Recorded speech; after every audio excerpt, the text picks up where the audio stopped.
Commons. Joining me today is Alex Vannucci, co-founder and CEO of Lezar House. Lazar House, for those who might not know, is the digital art studio and gallery bridging the gap between the Tezos-backed digital art and physical art worlds, and standing as a symbol of Tezos' important place in the global blockchain and NFT art landscape. Sorry, frog in my throat. On today's stream, we'll be giving away 5 whitelist spots for the first ever Lazar House drop, dubbed Ambassador, to 5 lucky viewers, as well as a Tezos branded nano ledger. If you'd like one of those lucky viewers to be you, which you definitely should, keep an ear out for a keyword later on during the stream. And of course, if you have any questions for Alex that you'd like me to ask, please add them in the chat at any time, and we'll get to as many as we can before we wrap up. Hi, Alex. How are things in Barcelona? Hi, Stu. Thank you for receiving me here. Barcelona is great. Always that sunny. That's the moment where I'm pretty proud to say that we are in Barcelona. It's sunny even in winter. We are not yet in winter, but that's pretty great. We are welcome to the Lezar House Gallery. So I take this call directly from the physical space that we opened. Oh, you're in there now. Yeah. Awesome. So that's actually the first version of the gallery. As all of our project and you will see the philosophy of our project is going to be an evolutive gallery that's going to be more or less owned by the community. So it's a V1. So can't wait to see the community, Tezos community, local and global, to visit us here in the upcoming months and years. So how things are going? A lot of work, which is good news. I think that's the basics in blockchain and in NFTs. It's a lot of things to build. So we are preparing actively the first drop of Between Lines, our foundational big project.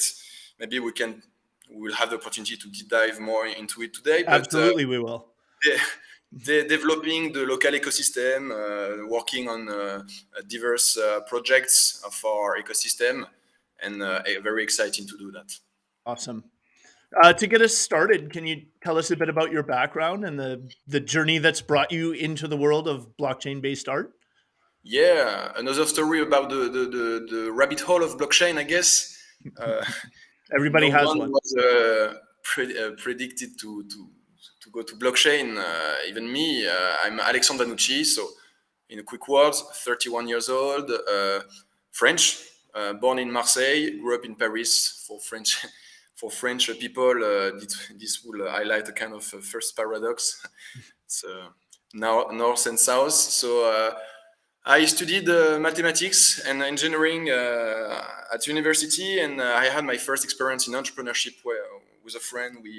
We founded a company to provide tailor-made and customizable shirts. So it wasn't at all my sector, but we were already in the democratization of good products for students at affordable price. So it was the first experience for me in entrepreneurship. The day that I knew that I would come back there one day.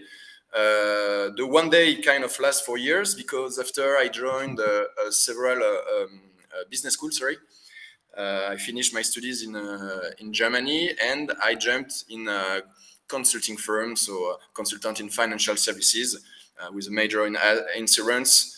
I had a first touch with the blockchain on a use case study when AXA, which is a big French insurance company, worked on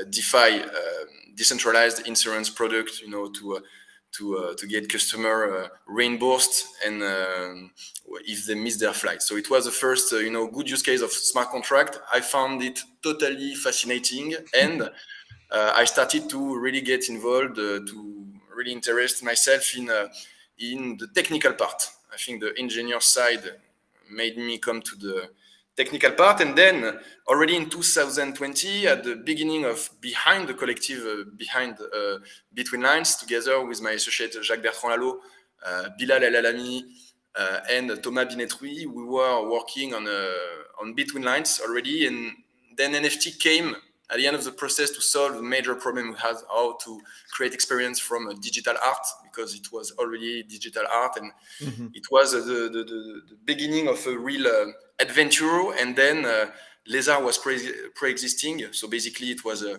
creative studio dedicated to R&D and that studied how technology can transcend and lever the creative processes. And we decided all together to bring Lezar into Web3 for the opportunity it presented. So that's when I decided to make the big jump last year and to jump into the Lezar and blockchain NFT to answer to your questions to industry. Right on. Um, for those who, like me, might not totally understand what this project is all about just yet, how would you describe Lazar House? Yeah, it's a good question. I mean, I would describe Lezar House in a couple of words as a creative studio because that's what we are, dedicated to R&D. So basically, the core business is to do abstract researches, concept ideations, explorations, and we bridge it with physical manufacturing and partners. So we try to bridge both to offer actually the artists of the Web3 all what they need today. We remark, and that we are not going to remind all the creative sprint that we can observe thanks to blockchain and NFTs, Hmm. not only in Tezos world, but in the whole blockchain world. So it makes a lot of newcomers, new artists. So that's a great news. A lot of new collectors, so art is democratized. But the new entry barriers today are all the competencies, resources, and skills that Hmm. artists require to make their art live. So it's a new knowledge, new skills like how to create experiences in a virtual reality Hmm. environment. We talk about metaverse, how to bring this kind of experience, how to bring the digital production into a real metaverse ready production. So tech is present all along the creative process. You know, all along the creative process, from the conception of the ideation of the artwork and, until its distribution with the the blockchain layer in our case. So from the digital to physical production in our case. So I present you Jack, my associate, who came back. So you see the gallery is living. We are in full working days. So that's what we do. We offer our tech skills to artists to break their entry barrier and to make that they can go to a final digital production that then is distributable into NFT. So Hmm. after I will explain what we inject in NFTs to create more value, but that's what we do. So that's the Yep. first part. Creative studio. We produce our own collection, so in-house collections. Between Lines is one of the examples. And we are an incubator, so we accompany artists, but also companies who want to propose a product Yeah. to connect their ecosystem of artists with the product they manufacture, so digital to physical object and common goods. So we accompany these companies too in our portfolio. We have a blockchain platform that we developed on Tezos, which is called Artos. It's going to be, we launched our first collection in May with a Cassignol, famous painter, for which we did a digital experience of post-impressionism. And then how would I finish to describe Lezar House? A fourth block, it's the gallery, the physical gallery as a symbol to connect the digital and physical world and to offer to the community a real place to experiment and to meet and to build. It's a very interesting concept, and a physical space dedicated to blockchain based art isn't something we've seen a whole lot of in the industry so far. Why did your team feel like it was the right time for this, and you should make it a priority? Because we see around us, I mean, all the effervescence. So there's a moment where I'm not sure that effervescence is a transparent word in English, but we saw a big animation, a big enthusiasm around us. A lot of artists, having very interesting ideas, selling their artwork on global platforms, etc. But without proposing, this kind of experiences, not going and not exploiting until the end the potential of really of the 3D augmented reality, Mhm. virtual reality, and a lack of knowledge in how to model, for example, NFT collection, how to to use tech in the creative process, but how to build a strategy around the NFT distribution, their knowledge of how Web3 works has to be improved sometimes. We have a lot of traditional artists who come to the Web3 area. They need to be accompanied. You face a new problematics as marketing, so which is it's specific to do marketing on Web3. You have to use all the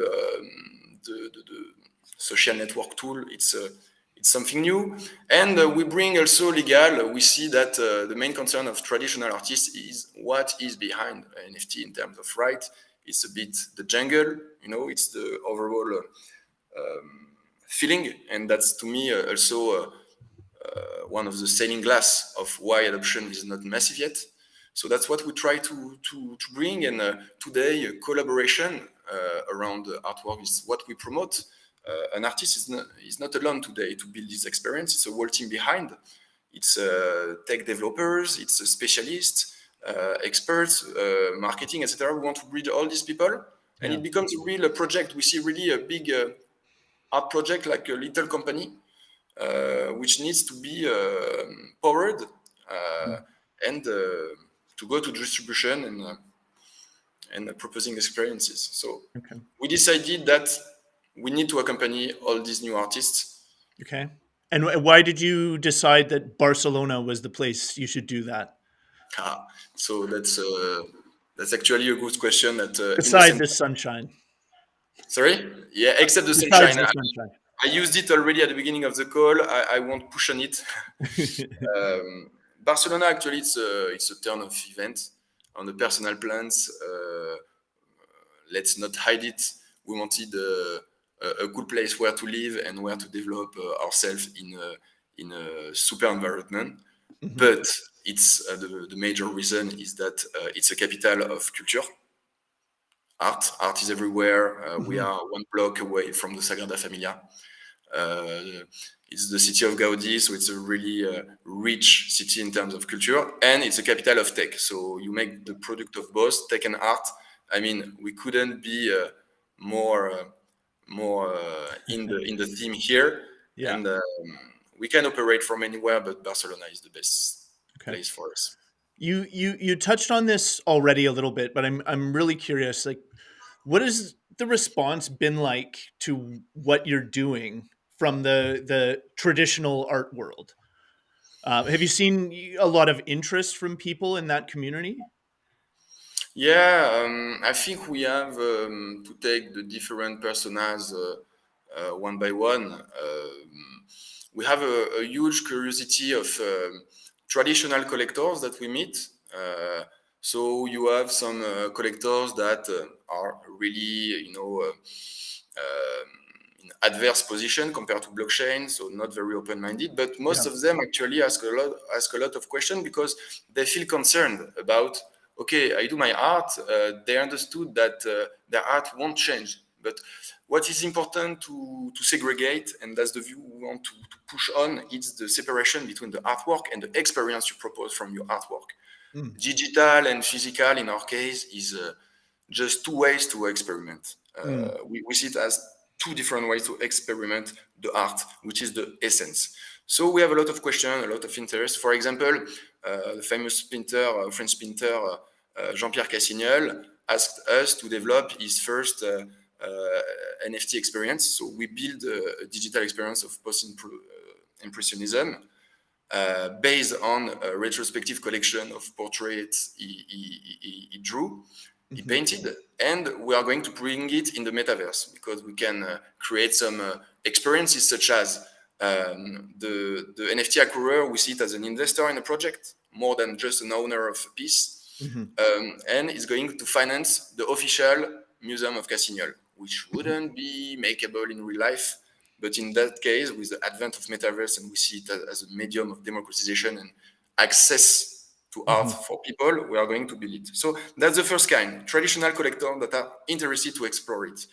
NFT adopters, of course, are really one step forward. Is they are seeking new experiences, so Hmm. they want to diversify their experiences.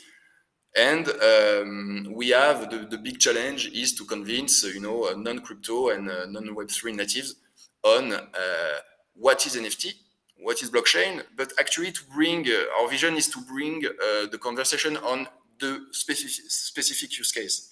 When you show them a collection and you exchange about it, okay, look at the different step, what we do, what it finance, how the evolutivity nourishes the project, and enable the finality that the artist wanted, then you can do democratization and education with that because its use case is concrete and then there's and it requires just to take time Hmm.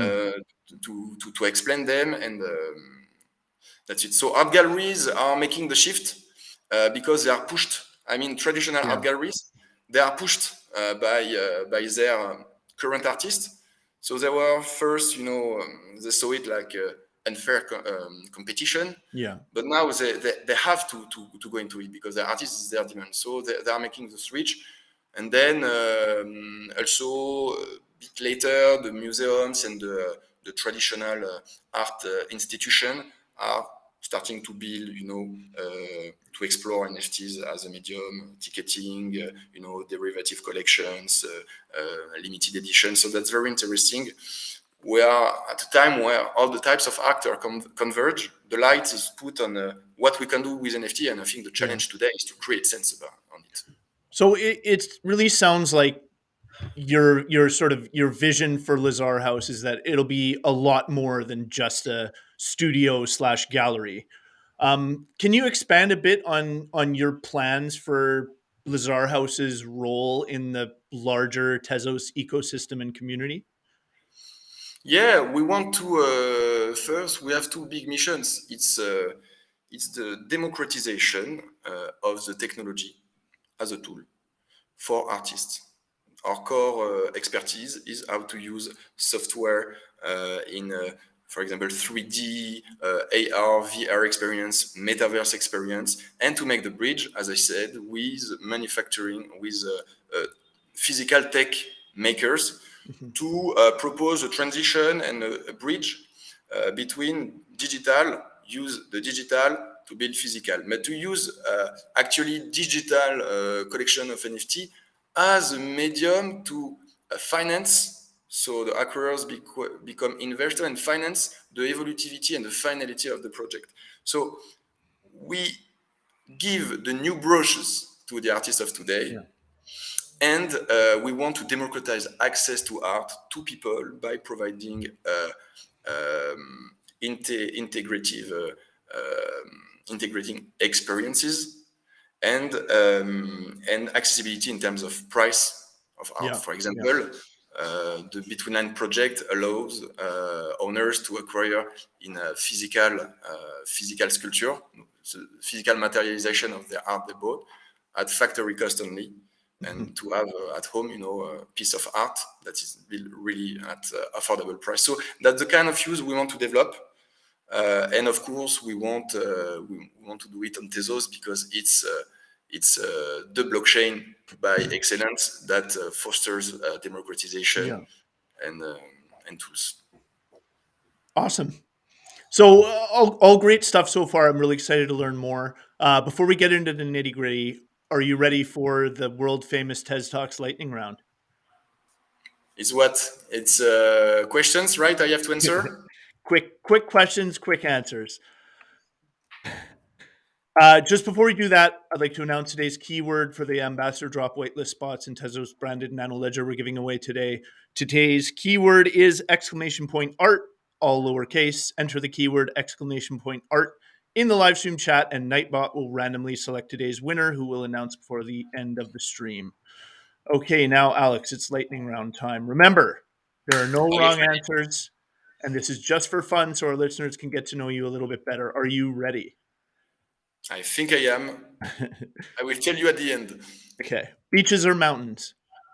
Mountains, Form and function or art for art's sake? form and function, Movies or video games? movies by far, Is this real life or are we in a simulation? I think that's both. That's just a question of where you place yourself. That's fair. True or false? Money buys happiness. I was uh, I was going to answer true because I thought it was, of course, happiness. Name one thing you absolutely want to do before you die. Live. Okay. Good answer. The last place you traveled was? Good question. Oh, uh, was England. Sorry, England. England. And the next place I travel to on Monday for the Deep Fair of London. Awesome. In 5 words or less, how would your best friend describe you? Would you maybe, because he hears he's actually here in the room, would you ask him directly? All right. In five Like, words or less, how would you describe Alex? how would you describe me in 5 days, in 5 words?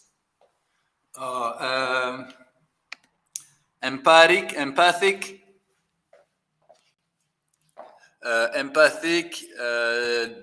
kind, kind again. This Two mouth is times. not a compliment. Yeah, it's a compliment. Empathic, kind, funny, and clever and smart. Very nice. Very nice. Two Thank times. you. Thank you I for pay the cameo. I pay you 1 beer tonight, Jack. And finally, what is your favorite thing to do on a rainy day? On a rainy day, Yeah, I go to run because I love running and I love rain. there you Running go. into it. But my knee is broken now, so I'm sad. Oh, geez. I don't know what to say to that. That sounds horrible. That's the moment where we cry. No, I'm okay.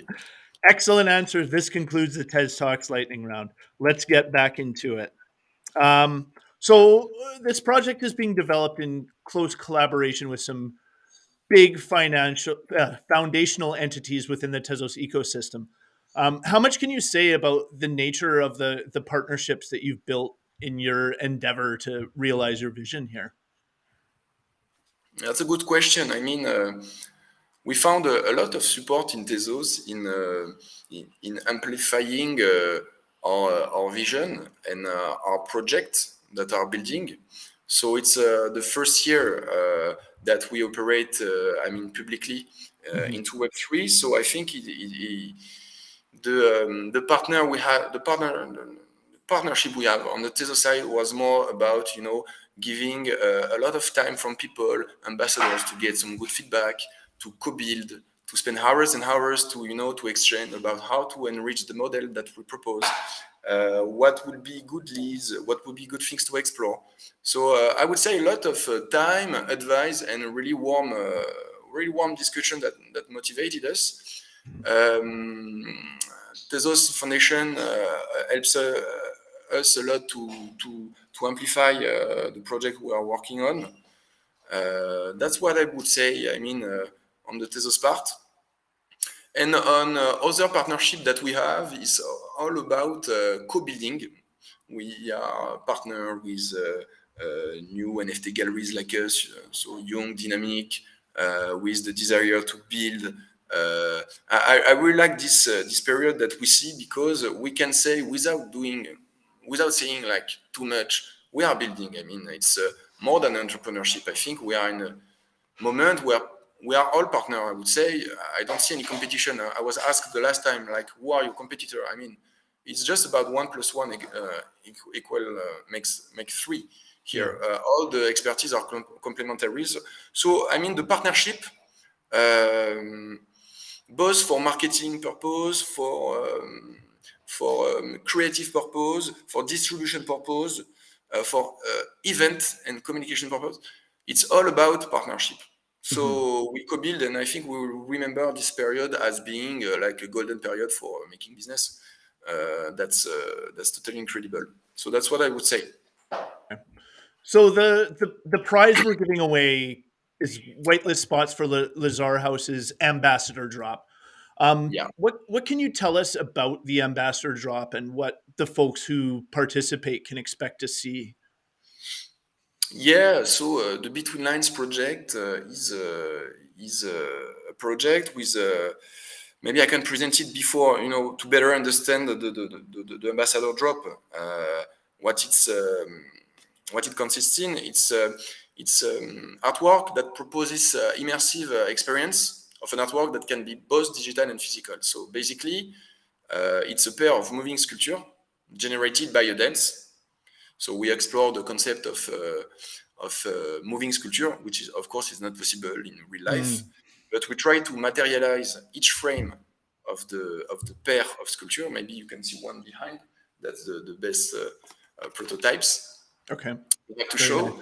nice. You can see the dancer in the middle, that we shoot at the beginning, and algorithm read the shapes, the evolutive shapes of the dancer to generate through Very code cool. this kind of pair of sculpture. So if I don't tell you that, probably you're gonna spend 2 days without realizing that there is someone between the lines. So that explains. And when I tell you, when I tell people see only that. So a dance, 111 seconds, 25 frame per second, that make the whole supply, and you understand the model of the collection. We are going to propose the crystallization of time in material. Material will be various, I will come back on it later, but the first drop is gonna be for ambassadors, the first frame of each second. So 111 NFTs that are symbolic because they represent the first of each second. And then we will do every month some iterative drops of other 111, and we will bring the community and the evolution of the experience. Very cool. So basically, the 5 spot list that we give here is a guaranteed whitelist. The mint is happening in exactly 10 days. On the 16th of October, there's going to be 2 rounds. The round for tier 1 with guaranteed whitelist, so the most engaged. So we reward our ambassador and the most engaged people since the beginning of the project. And then tier 2, so engaged people that applied. So of course, people who will miss the first ambassador drop will have the opportunity to get their between lines in the following months. Okay. But the first one has a special value because it's the first. It's people can choose their frame after it's gonna be randomized, through reveal process. You're gonna mint and discover which frame you have. So that is all about the first drop of between lines. For those who don't get a whitelist spot from us today, where can they go and what can they do to secure one down the road? That's very easy. You have to follow our social network where we put some information every day. You have all the links. You have the registration to whitelist, which of course does not guarantee you to be in, but that shows your interest. So you are part of our database, and you can interact with the social network. So Instagram, Twitter. We make some photo contests. We developed a filter on Instagram. We drop information every day on the project. So please follow Behind. So the name of the collective, BHIND_BTL, like between lines. And you can follow also Lezar House. So LEZZAR, house like a house. Lovely. So you will have the opportunity to get one in the next drops if you're interested in. We have all the links. It's a very visual artwork actually. Yeah. So I invite you to discover the website of the production, betweenlinesinoneword.com. I guess we can put the link after for. Yeah, for sure. It sounds really interesting, and I definitely like to have a look. So in a more general sense, what's the biggest creative challenge that you've faced in sort of the journey to bring blockchain-based art into the real world? I would say making artists talk with makers. When I say makers, it's all about physical builders, industries that will manufacture or that will allow the physical finality under artwork. So make them talk together. We have creative on one side, tech on the others, and then we have to find a good use case and to tell a story.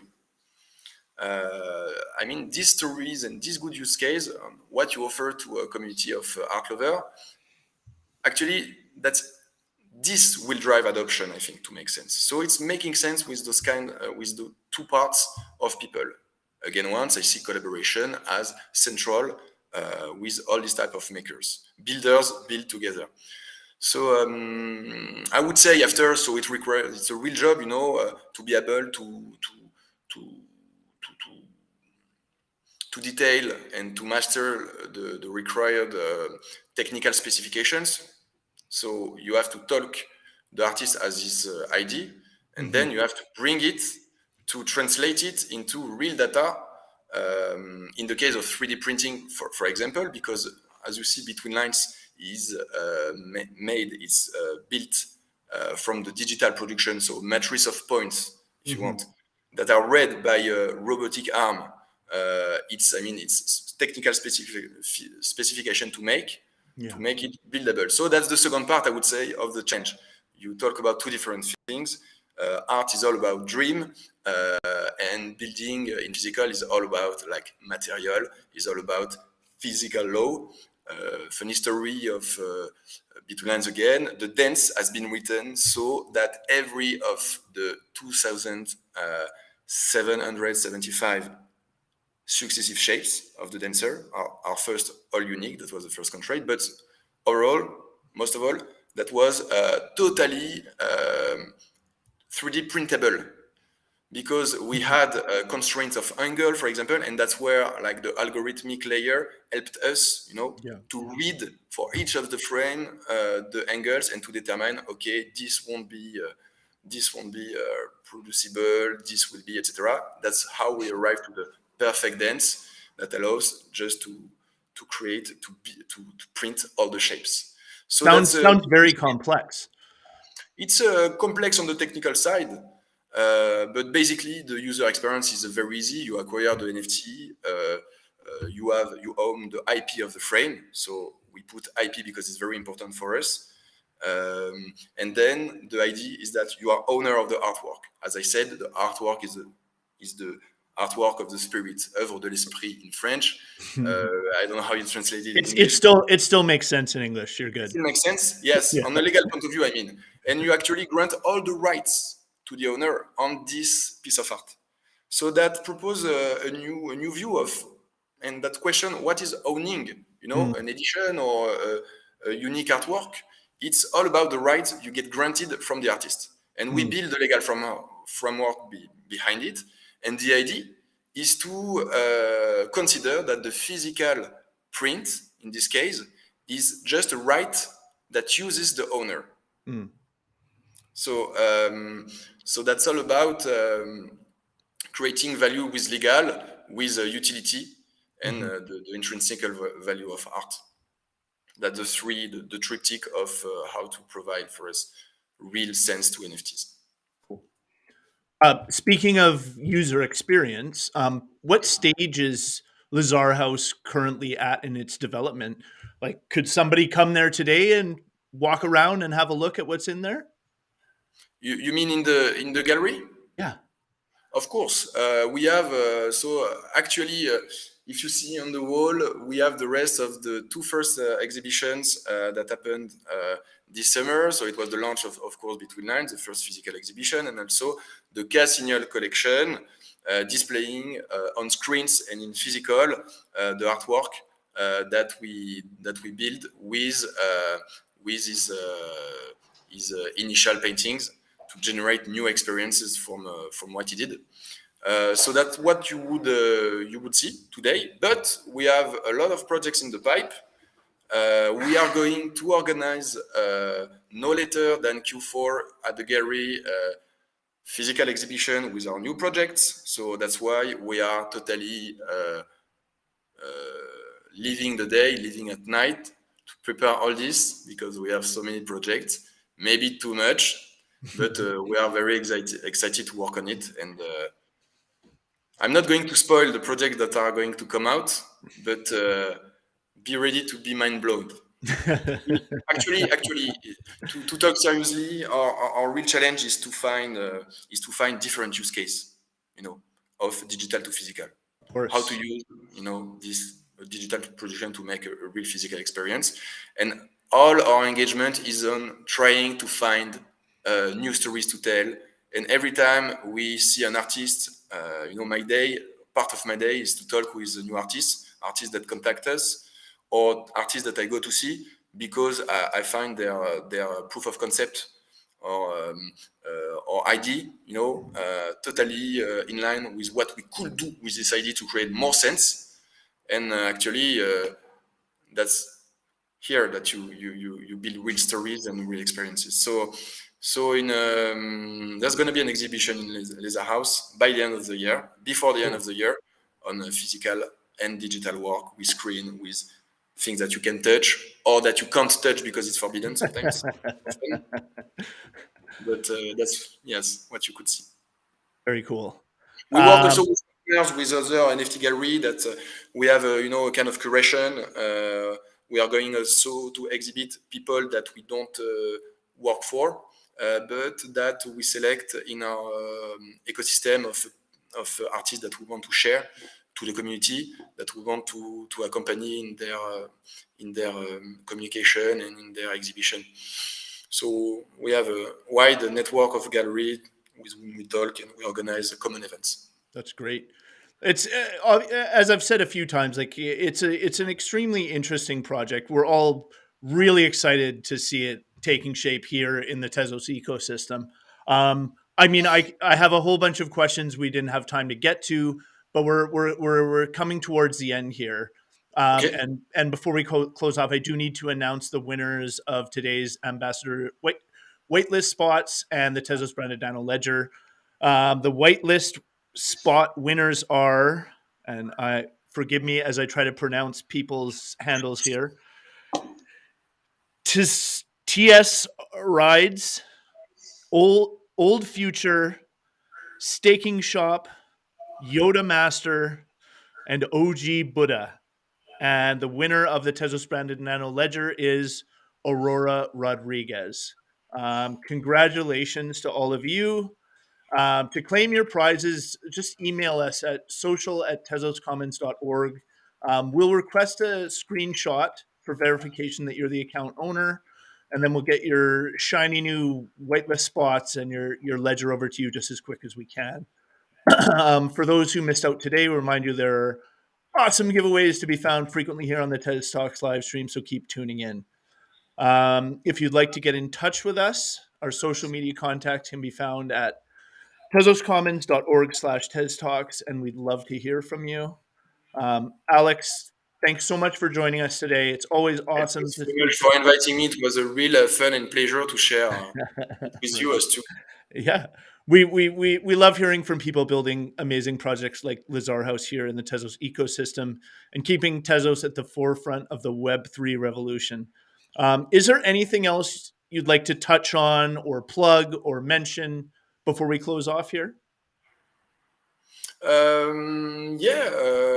First, to thanks all the people that we accompany us, because when we say we are building something, it's I think we all agree here to say that in Web3, no one builds alone. So all the Tezos ecosystem, for the reason I mentioned sooner, the Pirates Labs team who accelerates Lezar and which shows an incredible dedication to our project. My associate Jacques, of course.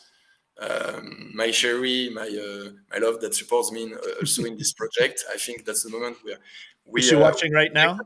And of course, I will invite you to subscribe to the whitelist for the following drops if you miss this, to join the social network.